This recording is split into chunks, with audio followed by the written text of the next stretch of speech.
Hello darkness, my old friend, I've come to speak with you again. For while I was softly sleeping, my bracket this album was sweeping. So yeah, this won the album bracket, so this is what I'm reviewing next. I'm honestly surprised it managed to beat Fleetwood Mac's Rumors in the tiebreaker round and Electric Orchestra's Out of the Blue in the final round. Now, next week we will do Out of the Blue because it was the runner-up, but there it is, Sounds of Silence, apparently the favourite album by viewers, at least of the ones that won the bracket. Sounds of Silence is Simon and Garfunkel's second studio album, and the first with full instrumentation, including drums and, of course, electric instruments. This album is a composite of stuff that was reworked from the first album, re-recorded songs from Paul Simon's solo UK album, a B-side, and an instrumental cover, and actually only one fully new track. Despite this, the album works quite well together, as in all of the songs are in a similar style of introspective folk rock. A lot of the songs deal with alienation in some form or another, including both the album opener and closer, something which bookends the album quite well. Another theme that is present throughout the album is that of wealth inequality, featuring heavily on songs like Blessed and Richard Cory. There are a few less socially and politically charged songs in there as well. There are more standard folk love songs in the same musical style as the more inflammatory songs on the album.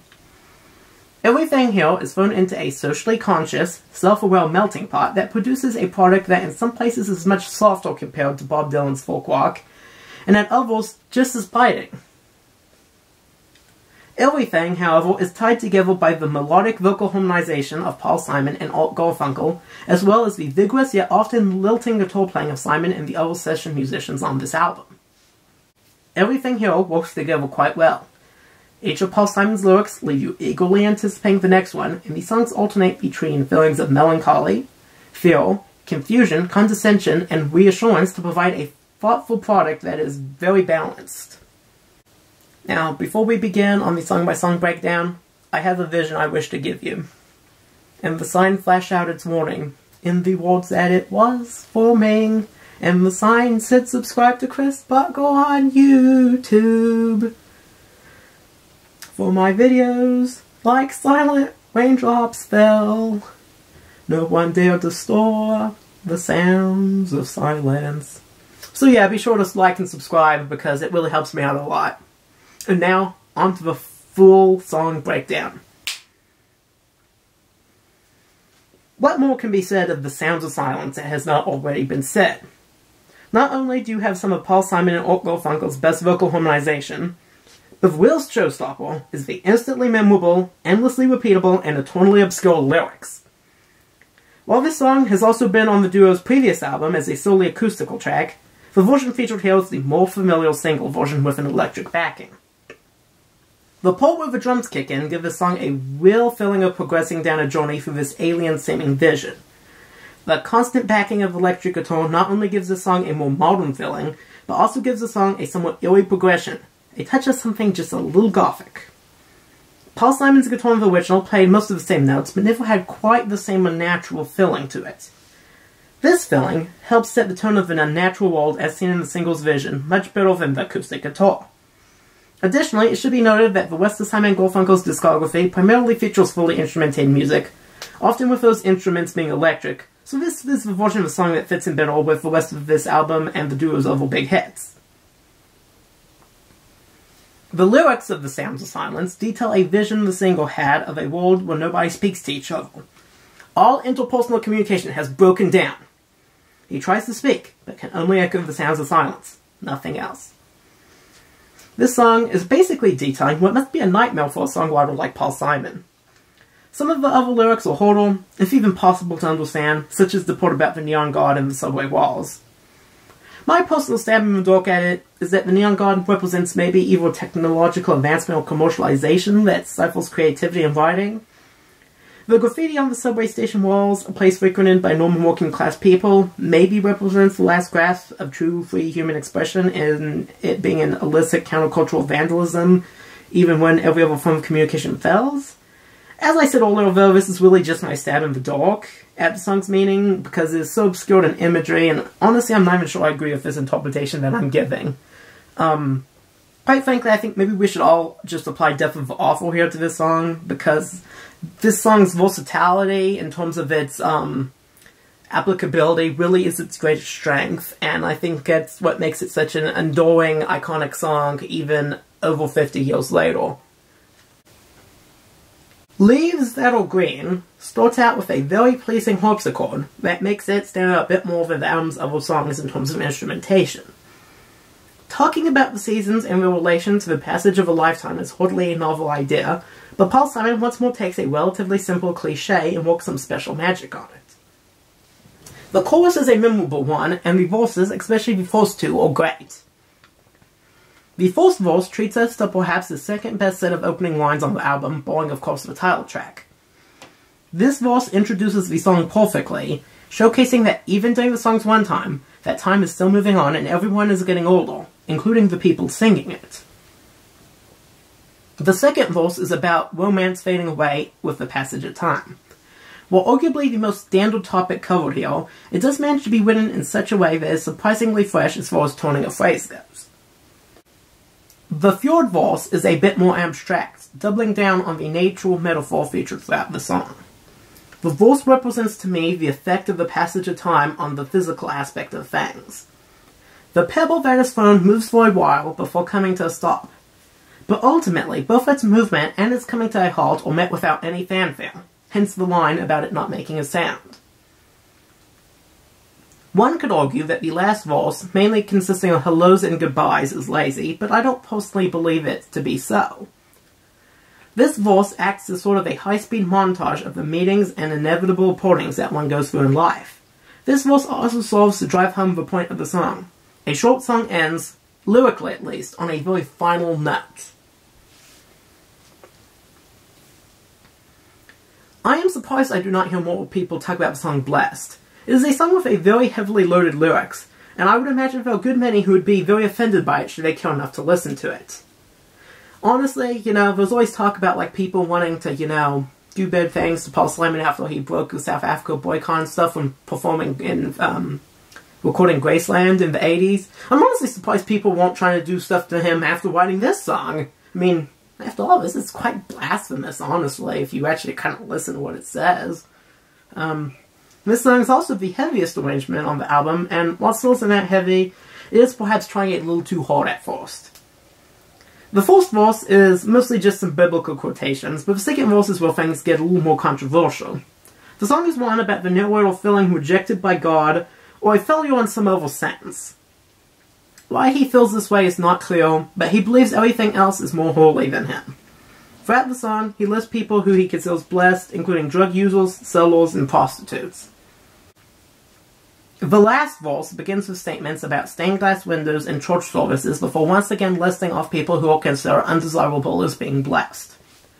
While it could be that both are considered blessed by the narrator, the latter sounds more like the counterpoint to the former. Basically, it's skewing the extravagance of religious practices and declaring what is generally considered to be godless to be the truly blessed people.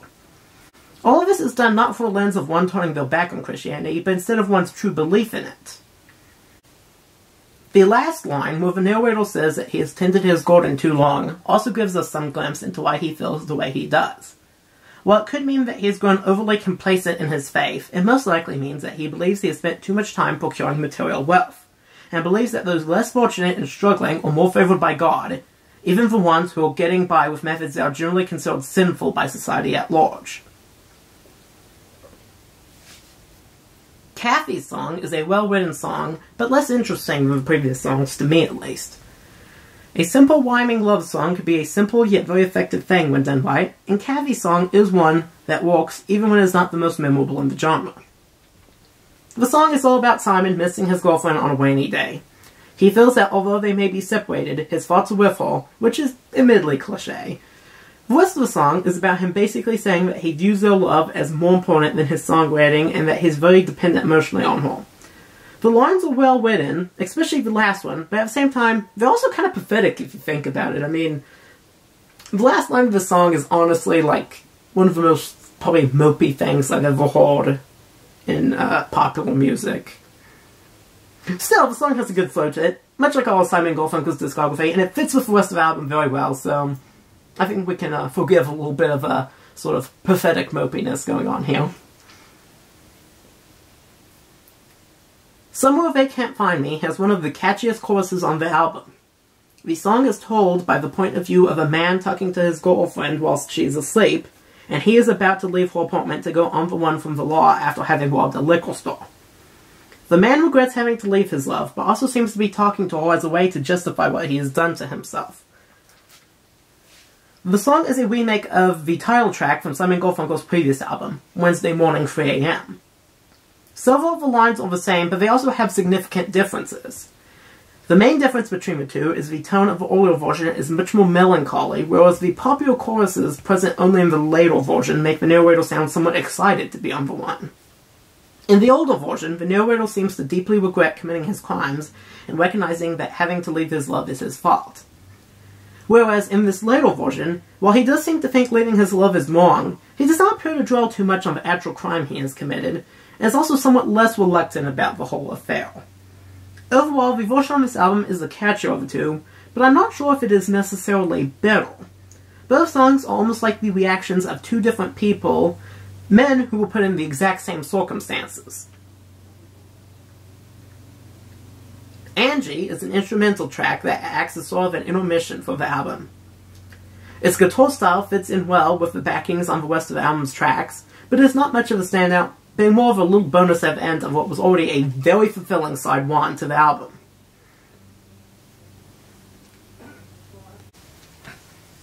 Richard Cory is another song with thoughtful verses and a catchy chorus.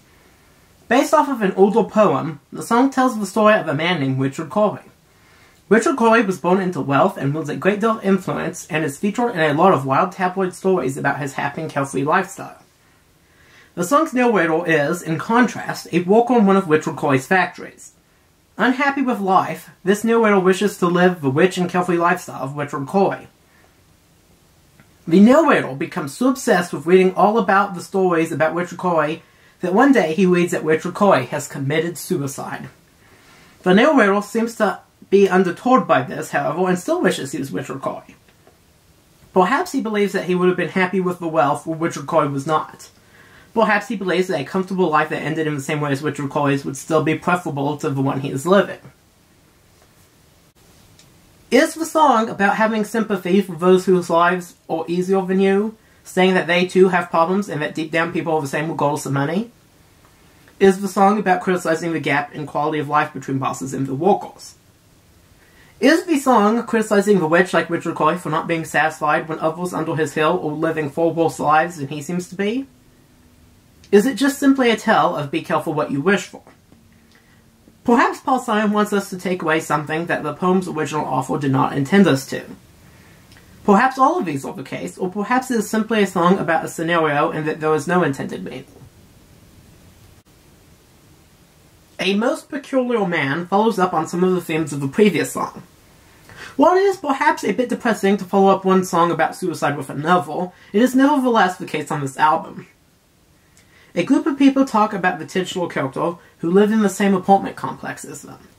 They say that he was a most peculiar man who kept to himself and never spoke to them, with them believing him to be unfriendly because of this. The man eventually kills himself, quite possibly because of his loneliness. The other residents express some sympathy with their late neighbor, but also treat him as more of a source of gossip and move on pretty quickly. The implication of this song seems to be that although this guy was struggling, his snooty neighbors really didn't care for him and saw him as an annoyance when alive and view him as little more than a mildly interesting anecdote after his death. Unlike the previous song, Simon's sympathies on this song clearly lie with the peculiar man, with this song serving as a sort of warning for people to try to reach out and have sympathy for those who seem alienated or shy around them.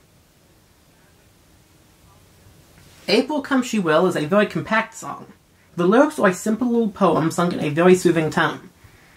The song uses the metaphor of comparing the change in the months to parts of a relationship, something that echoes the Leaves Are Green's seasonal metaphor. Sometimes less is more, and the austere nature of this song lends its lyrics a credence that a longer and more wordy song might not be able to earn. We've Got a Groovy Thing Going On is one of the simplest songs of the album, but not necessarily in terms of instrumentation or length, but in terms of transparency. It is a song of a man asking a woman not to leave because he believes their love has been going well and does not understand why she would be leaving him. Similarly to Bless, this song is instrumentally one of the more aggressive on the album, with a nice prominent kick drum part. This song is a nice catch-all popular song that is a great example of great 60s sort of song, but does not provide as much food for thought as the rest of the album. I Am a Walk is a song from the point of view of a man who wishes to be alienated from the world around him, like a part of the scenery instead of a person with feelings that can be hurt. The first verse paints a tranquil picture of how this guy wishes his life was, like a pretty landscape as opposed to a confusing mess. The man then continues on to explain how he is like a rock or an island, and how he has gone rid of all of his feelings of friendship and love because he believes they can cause only pain. Starting with the third verse, it becomes more apparent that this mindset is because of some of the unpleasant memories the man has, most likely a breakup. He seems afraid to even think about his love at length for fear of unhappy feelings coming back to him.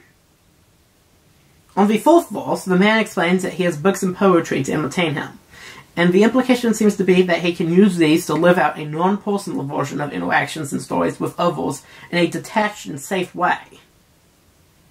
At the end of the song, the man continues to assert that he is a rock or an island, but sounds increasingly less and less convinced of it himself, like he wants to believe it, but knows it's not true.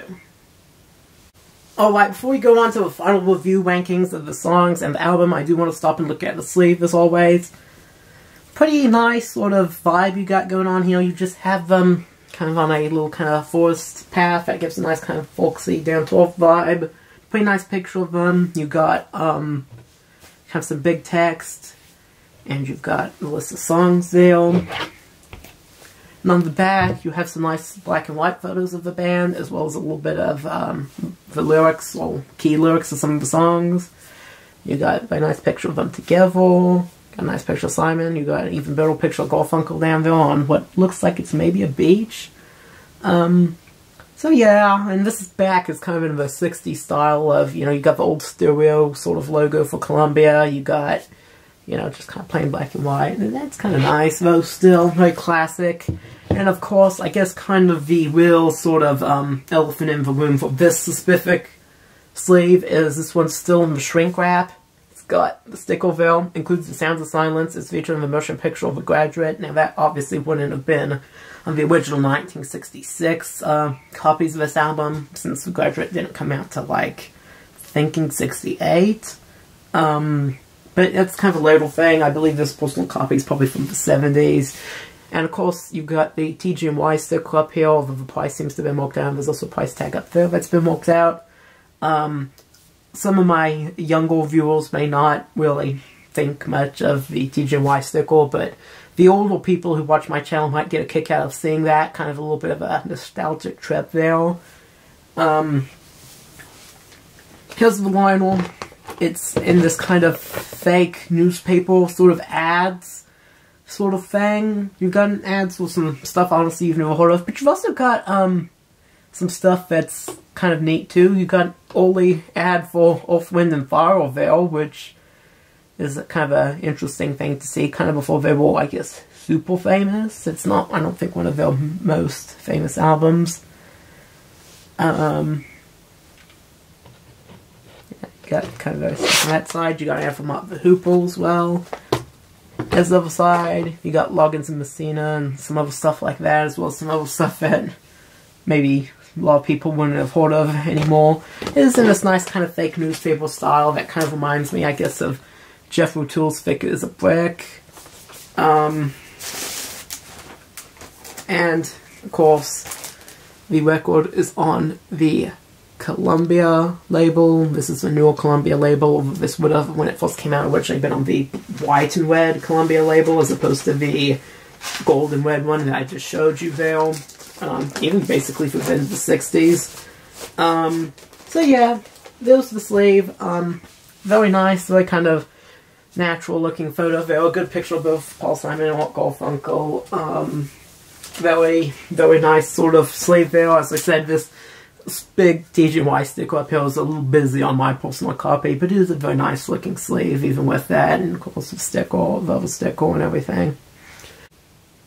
So, for the final review rankings of the songs, I'm going to give The Sounds of Silence, 10 out of 10. Leaves That Green, 10 out of 10. Blessed, 9 out of 10. Kathy's Song, 9 out of 10. Somewhere They Can't Find Me, 9 out of 10. Anji, 7 out of 10. Richard Cory, 10 out of 10. Most Peculiar Man, 9 out of 10. April Come She Will, 10 out of 10. We've Got a Groovy Thing Going On, 9 out of 10. I Am a Rock, 9 out of 10. And, honestly, I just have to kind of go for it. If you like folk rock, this is one of the best folk rock albums out there. I'm going to give it 10 out of 10. And, honestly, for my top 3 recommended tracks, I don't even really know what to give. Probably The Sounds of Silence, Leaves That Green, and then after that, I don't know, probably Richard Cory, but there's a lot of good stuff on here. You really just can't beat it, so there it is. Simon and Garfunkel's Sounds of Silence. There's a reason it won my bracket. I'm giving it quite a rather glowing review here, obviously. Very nice album, very key, sort of essential 1960s album to own. Very key, sort of put in bottle piece for the collection. Very nice thing to have. And so yeah, thank you everyone for watching. I'm going to review the rest of Simon and Garfunkel's albums at some point, and I've already reviewed other albums on my channel, such as ones by The Who, Led Zeppelin, Electric Light Orchestra, and more. So please be sure to like this video, subscribe, comment, everything. Definitely be sure to subscribe so you don't miss my next videos. I hope you watch maybe some more of them after this one, and I hope you have a great rest of your day, and thank you for watching.